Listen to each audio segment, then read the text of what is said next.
നേരത്തെ അങ്കണവാടി അധ്യാപിക അടക്കം പറഞ്ഞതുപോലെ ഈ ഭർതൃവീടിന് സമീപത്തായിട്ടാണ് ഈ അങ്കണവാടി ഉള്ളത്. പലപ്പോഴും കല്യാണിക്കുട്ടിയെ കൂട്ടാൻ അച്ഛൻ പോകാറുണ്ട്, അമ്മ പോകാറുണ്ട്. അങ്ങനെ ബന്ധുക്കളൊക്കെ ആ വീടുമായി ബന്ധപ്പെട്ടവരൊക്കെ ഈ കുട്ടിയെ പിക്ക് ചെയ്യാൻ അവിടെ പോവാറുണ്ട്. പക്ഷെ ഇന്ന് മാതാവ് അവിടെ എത്തി കുറച്ചു നേരം വെയിറ്റ് ചെയ്തു. മകൾ ഫുഡ് കഴിച്ച് കഴിയുന്നവരെ, ഭക്ഷണം കഴിച്ച് കഴിയുന്നതുവരെ അവിടെ കാത്തുനിന്നതിന് ശേഷമാണ് മകളെയും കൂട്ടി തൻ്റെ വീടായ കുറുമശ്ശേരി ആലുവ ഭാഗത്തേക്ക് പോകുന്നത്.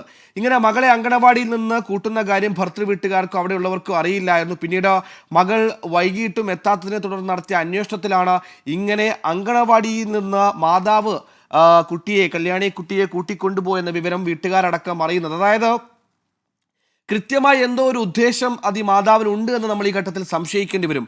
കാരണം പതിവില്ലാതെ കുഞ്ഞിനെ കൂട്ടാൻ പോകുന്നു, അവിടെ നിന്ന് തിരിച്ച് ഭർതൃ വീട്ടിലേക്ക് വരാതെ ബസ് കയറി ആലുവയിലേക്ക് പോകുന്നു, ആലുവയിൽ മൂഴിക്കുളത്ത് കൃത്യമായി ഇറങ്ങുന്നു, മൂഴിക്കുളത്ത് നിന്ന് പാലത്തിൻ്റെ അധികം ആളുകളില്ലാത്തിടത്തേക്ക് ചെല്ലുന്നു, തിരിച്ച് കുഞ്ഞിനെ ഉപേക്ഷിച്ച ശേഷം മൂഴിക്കുളം ബസ് സ്റ്റാൻഡിൽ ഈ അമ്മ ഇറങ്ങുന്നത് വരെ കുട്ടി കൂടെയുള്ള ദൃശ്യങ്ങളടക്കം നമ്മൾ കണ്ടതാണ്.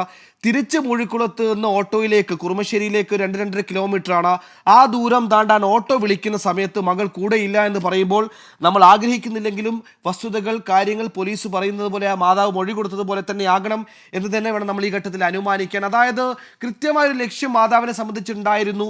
നമ്മൾ ഈ നേരത്തെ ബന്ധുക്കളടക്കം പറഞ്ഞതനുസരിച്ചാണെങ്കിൽ കുടുംബ പ്രശ്നങ്ങൾ ഉണ്ടായിരുന്നു, ഇത്തരത്തിൽ ഭർത്താവുമായി ചില വിയോജിപ്പുകൾ ഉണ്ടായിരുന്നു. അതുകൊണ്ട് തന്നെ മകളെ ഇല്ലാതാക്കണമെന്നൊരു ലക്ഷ്യം, ഉദ്ദേശം ഈ മാതാവിന് ഇന്ന് അങ്കണവാടിയിൽ പോയി ആ കുട്ടിയെ കൂട്ടിക്കൊണ്ടുവന്നത് മുതൽ ഉണ്ടായിരിക്കണം എന്ന് തന്നെയല്ലേ നമ്മൾ മനസ്സിലാക്കേണ്ടത്.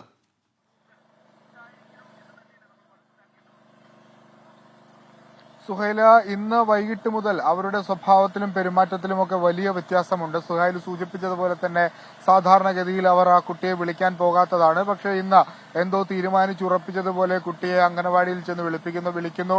അതും അവിടെ കുറെ നേരം വെയിറ്റ് ചെയ്ത ശേഷമാണ് അത്തരത്തിൽ കുട്ടിയെ കൊണ്ടുപോകുന്നത് സാധാരണ അവരുടെ വീട്ടിലേക്കല്ല, മറിച്ച് അവരുടെ സ്ഥിരമായി താമസിക്കുന്ന വീട്ടിലേക്കല്ല, അവരുടെ വീട്ടിലേക്കാണ്, കുറുമശ്ശേരിയിലുള്ള അവരുടെ വീട്ടിലേക്കാണ് കൊണ്ടുപോകുന്നത് വെച്ചാൽ അത് ആ യാത്ര പൂർണ്ണമായില്ല എന്നാണ് നമുക്ക് ഈ ഘട്ടത്തിൽ പറയാനാകുന്നത്. അവരുടെ മൊഴിയുടെ അടിസ്ഥാനത്തിൽ അങ്ങനെയാണ് അത് വിശേഷിപ്പിക്കാനാകുക. യാത്ര പൂർണ്ണമായില്ല. ഈ മൂഴിക്കുളം എന്ന് പറയുന്ന സ്ഥലത്തെത്തി അവർ അവിടെ ഇറങ്ങുകയും പിന്നീട് ഈ കുട്ടിയുമായി പാലത്തിലേക്ക് എത്തുകയും കുട്ടിയെ ഇവിടെ ഉപേക്ഷിച്ച് തിരികെ പോയി എന്നാണ് അവർ മൊഴി നൽകിയിരിക്കുന്നത്. ഒരു പക്ഷേ അത് സാധൂകരിക്കുന്ന ഒരു CCTV ദൃശ്യവും പുറത്തു വന്നിരുന്നു.